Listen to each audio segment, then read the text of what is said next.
Um, Last time, just to have a recap. So last time we decided we would do a short story about a couple that is in a fall off. So one of them is getting tired or annoyed with the other one. We decided we wanted a bit of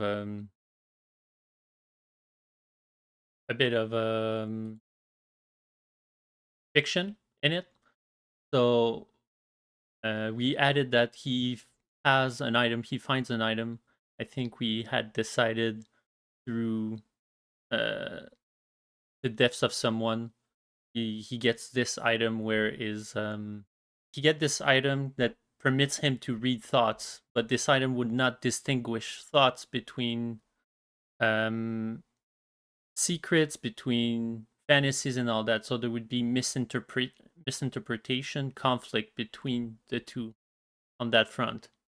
I said first person would be, I think, best because we will be sort of exploring the thoughts, the minds, and Victor with his item.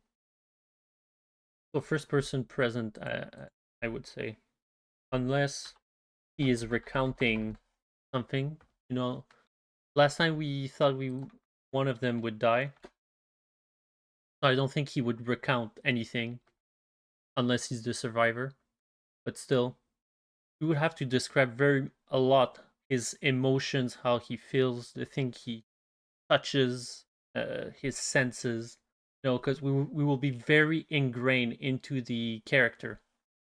Um, Here's the thing with first person present actually, because often third person is sort of recounted. There's like a style to the way it's written.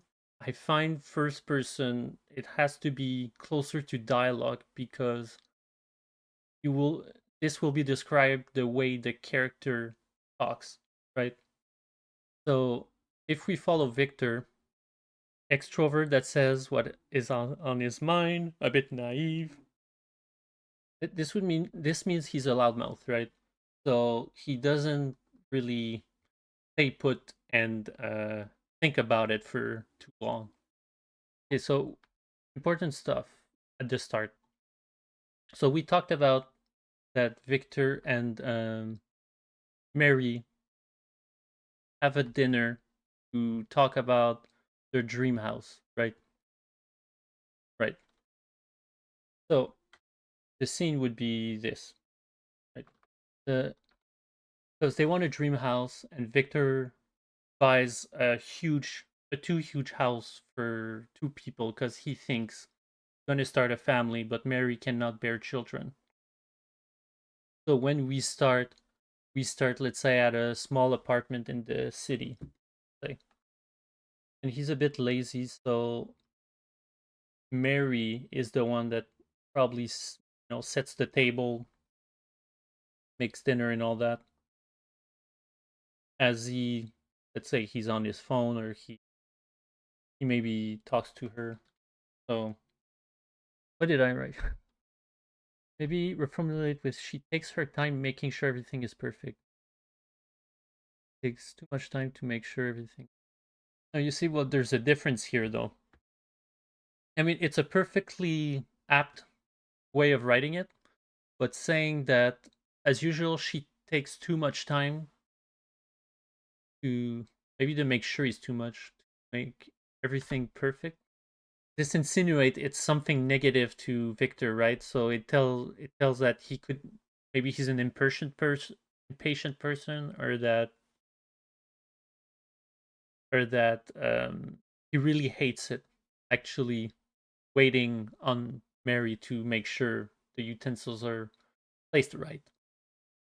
Just with this dialogue, we can see that maybe Victor doesn't understand the effort she's putting into making this a very nice dinner.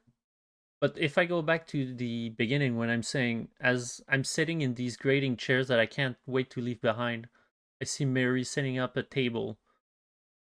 Right at the beginning, uh, Victor is talking about how he hates the chairs, and that by saying can't wait to leave it behind is that it's insinuating that they're gonna leave at some point close by in the story. So already you're informing the reader that they won't stay where they are and that Victor is tired of this place. Now, we could just leave it at that, dialogue like this, but often I think people like to add a descriptive afterwards. So let's say I give her exasperated look. Now, that's not very descriptive, right? But like this is just, let's say, the first draft, let's say, of writing this scene, right? Where we can, just give something very generic like this. I give her an exasperated look, and later on we can sort of expand on this once we go later deeper into it or next time, where we can describe what is his exasperation, what is maybe he sorts of let maybe his because there's a lot of different ways to look exasperated, right? So maybe he flings uh his arms around like this. Maybe he lets air out of him. You know, his eyes rolls. There are many ways to describe this, but for now, can just leave a generic thing. I want to, because see, this is a good opportunity to put in an information because we talked about someone recently died in Victor's family, right? But we don't want to just give a whole description or backstory as to you know uh, Victor's grandfather died and blah blah blah blah blah blah, right? So here's a great opportunity to describe it as if I am the ghost of like my dead relative, recent dead relative or whatever. But no, that's bad writing. We won't say that. But it's a good. I'm trying to think of a way that would be a good way to say it without forcing the details uh, of this. Mary continued without even looking at me, as if I was the month old ghost of my dad. So a bit wobbly, but uh, it's a good way of describing that someone recently died in family in on Victor's side, and to sort of have these stepping stones for when we will reveal later on that that he got this is how he got the money, when the Mary and Victor will talk about how he got the money. Because here's the thing, Mary, for her, it's just normal a normal way, right? A normal day. She's not expecting Victor to surprise her with a new house. Mary should take a break, but she's always been like this. Because here's the thing, he's naive, but he's not blind necessarily, right? So what we want to do is show that he sort of sees Mary working a lot, but he he doesn't understand that because she's not in a right place yet, right? That in her mind she would rather be somewhere else, do something else. To do this, we have to sort of explore Victor's um, mind behind seeing this display. So, for example, maybe that's not the right way. Maybe that would be actually a good way to sort of play it off to convince himself that there's nothing wrong instead of starting with this. Maybe we could end this with, well, she has been doing a lot of overtime at the grocery store. That must be why. Well, this is bad actually. I don't like it. So what I'm trying to do here is to show that to explain that, yeah, this person is usually, more like we said in the character sheet, where he says she's an introvert, she keeps to herself, hardworking, So she keeps to herself. So we want to. This is one we want to introduce, but naturally. And with what is hard with the first person often is that everything must sound like the dialogue of someone because you are into that person to the eye, to the how the person would speak instead of a narrator, right? Hugo, maybe you could replace Mary she by my wife or something more personal to establish between the characters. It is very true, very true. Yeah, because repetition, right? Um, yes, that is something one of my weaknesses as well. I have to you have to diversify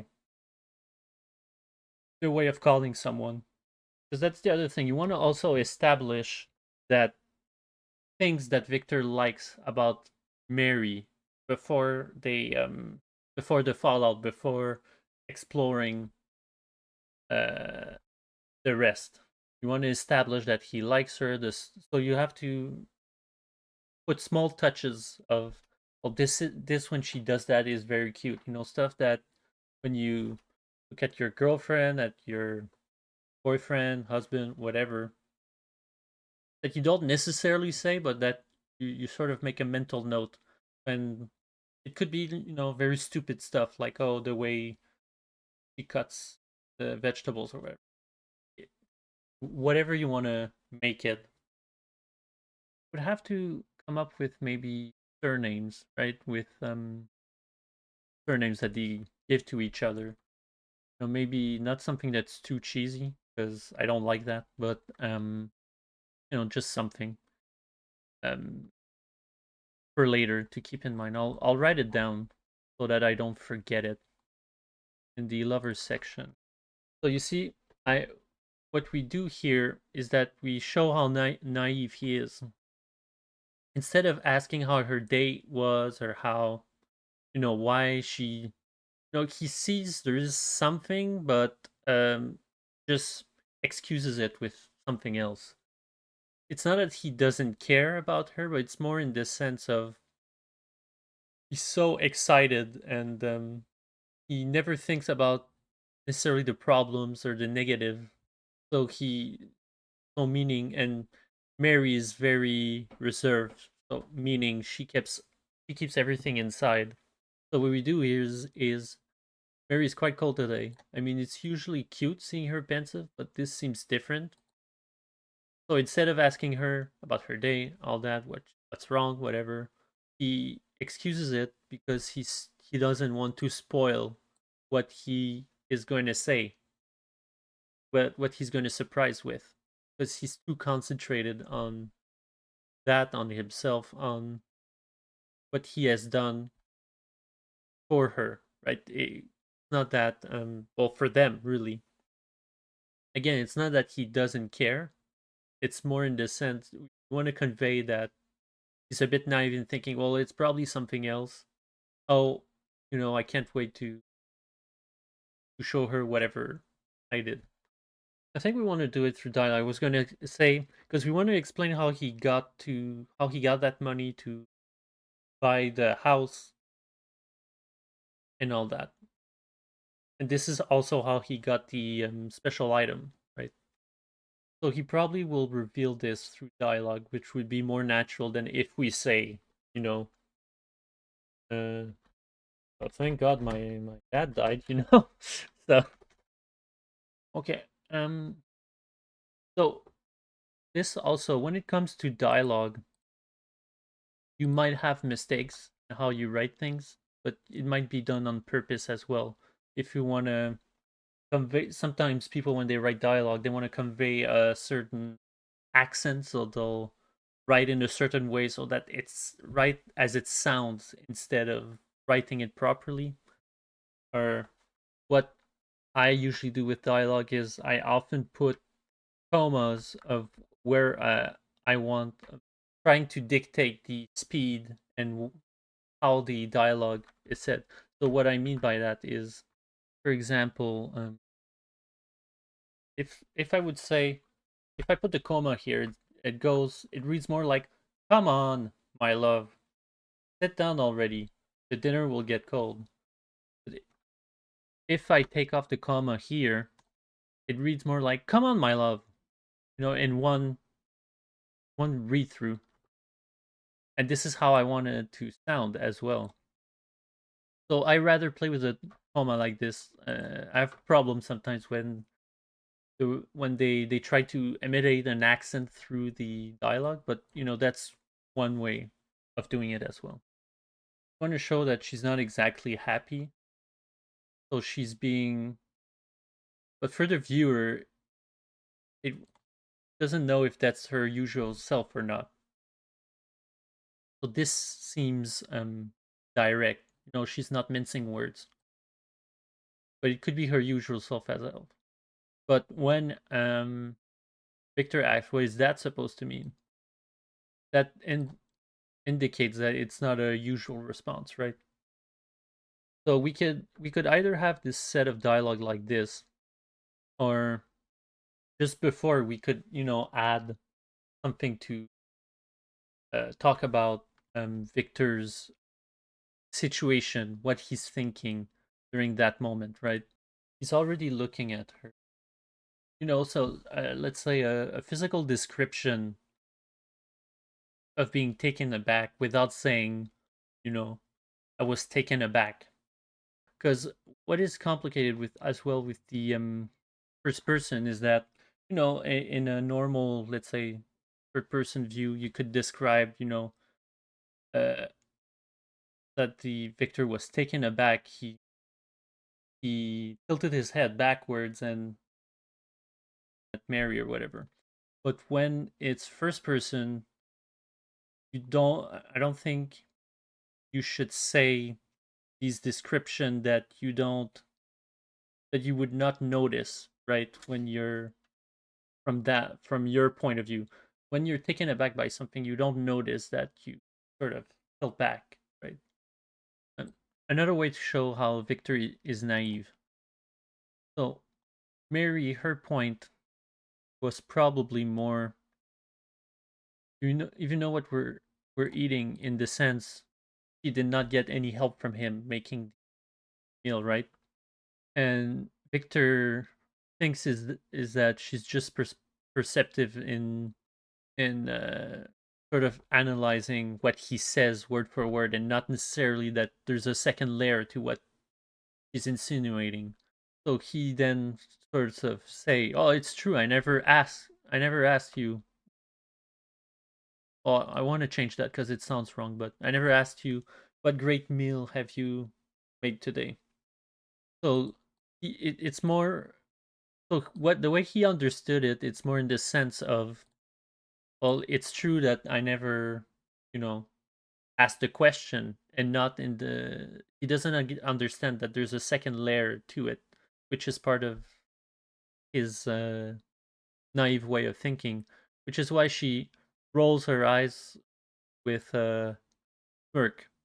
So to him, it's funny. He sees like her joking around, whatever. But really, to Mary, maybe it's more like she rolls her eyes with a smirk, more in the sense of like he's an idiot for not understanding what I'm saying. So with dialogue, what you want to do is to not necessarily to have double meanings, but every dialogue should be important to the scene. You shouldn't have just people talking just for talking's sake, right? Now sometimes it might seem that way if you have not a lot of descriptions and lots of dialogue that follows through. But all these dialogues should have a certain meaning to the whole progression of the scene, to the conversation, to the characters. Kind of like a Chekhov's gun. Yes, no, that's exactly it. You want a callback. But yeah, no, a callback is important, but it has to be discreet. Because if you always have callbacks, people will see it right away. They'll see, like, let's say, sometimes when you set up at the beginning of a movie, especially with horror movies, oh, they move into a new house and whatever. Then they put a lot of importance into this. open window that doesn't close, in the attic or something. And so stuff like that is like extremely obvious, and people will know, okay, we'll know there's going to be a monster that comes in through that window later on in the movie, right? So you don't want to put too many, and you don't want to make it too obvious because the reader will pick up on it quite easily. But yes, a Chekhov's gun, essentially. Now, what we want to do is start the conversation I was saying earlier of explaining how he got the house and all that. So we could either say leave it like that, because what I personally like to do is to sort of just leave the assumption that I'm talking about Mary, so the next dialogue will be Mary talking, right? Because I think putting, like I said earlier, too much description will kind of lose the flow. Also, that's a small detail, but it's a detail nonetheless. The way it's described here is Mary, while she finishes with the stove, tries to poke at my secret. So I could I could have put more detail here in the that would indicate what she's making, right? So maybe she's taking the stove, she's whatever. But the thing is, Victor doesn't know anything around that subject, so keeping it vague like this would be how Victor sees it, right? And so it conveys the image of Mary going to the stove in the kitchen, doing something with it that Victor doesn't exactly understand or know what's in it or anything. I could probably try to describe the smell. Smell, I often forget smell. I have to say as a sense to describe. But I like to keep it short and sweet during conversations, right? So I find this funny because it's he's clearly not listening to her. Like he knows that she doesn't like surprises, but he still wants to surprise her, right? Because he likes it. Again, these are just stuff that we can expand later on once we are sort of. Because what I usually do is that I like to write the first draft where a lot of it is very basic, right? Very basic, very it's just generic descriptions, uh go again, and just writing the skeleton basically before putting the meat and expanding on those. And also he can't keep a secret, right? He's just too excited. He's very extrovert, very out there. Well, not out there in the sense he's weird, but in the sense of he says everything. He usually says everything out. He can't keep a secret. So a suspicious look could mean anything really. We want to we want to we don't want this, right? We want to dodge this.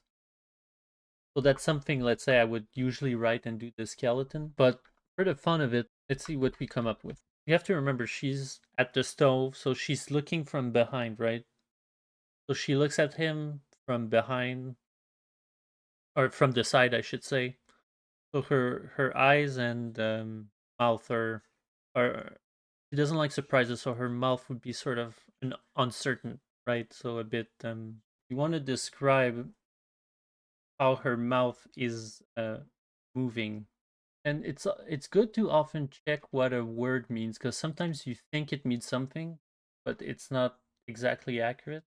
For example, sheepish would will mean embarrassed, conscious to a fault or something.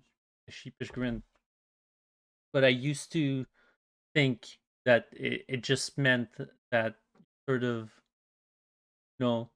slightly close your eyes and like look at someone like with uncertainty, right? So it's good to check back on meanings, or sometimes a certain word is better. Like there are synonyms, right? But a certain word means more exactly what you're searching for than another one. Instead of look, we could change it to analyze, because there is something telling her something's off, right? So that's more accurate than saying Mary's mouth curves with uncertainty as her eyes analyze me from head to toe. And it sounds a bit weird, but can change it later. Okay. I would love to keep the secret just to tease her, but I can't hold it any longer. I unlock my cell phone with the details of our future family house on the screen and watch her freak out. And watch her reaction, because if I say watch her freak out, the reader will think she is freaking out, but he actually wants to watch her freak out to the house. Doesn't mean she will. And my sentence is pretty long, too long. We'll take off family because I wanted to slip in family so it gives the information that they're going to have a family or he's expecting to have a family, but it sort of hurts the sentence because of it. But we will sneak it back in a dialogue of him explaining their future together. With dialogue, what's also good actually is to have little words that each character might be saying often, right? Or a way of saying it. So let's say in this case, I could say, useless words just to add. Well, then, yes, we are dreaming. Let's say that's not going to be dialogue. Just for example, um, the well here could be taken off and it would still work, right? But let's say that was a favorite word or a favorite way of saying these things. It's something you can bring back often. Well, if that's what you think, a word like this, it doesn't have to be well, but well is an easy example where it's something maybe a character could say often, and which it defines a bit how this person talks. So when you read it, you really read in that person's voice and how he would say it. I'm an idiot, actually. Forgot to introduce the item that will read the thoughts.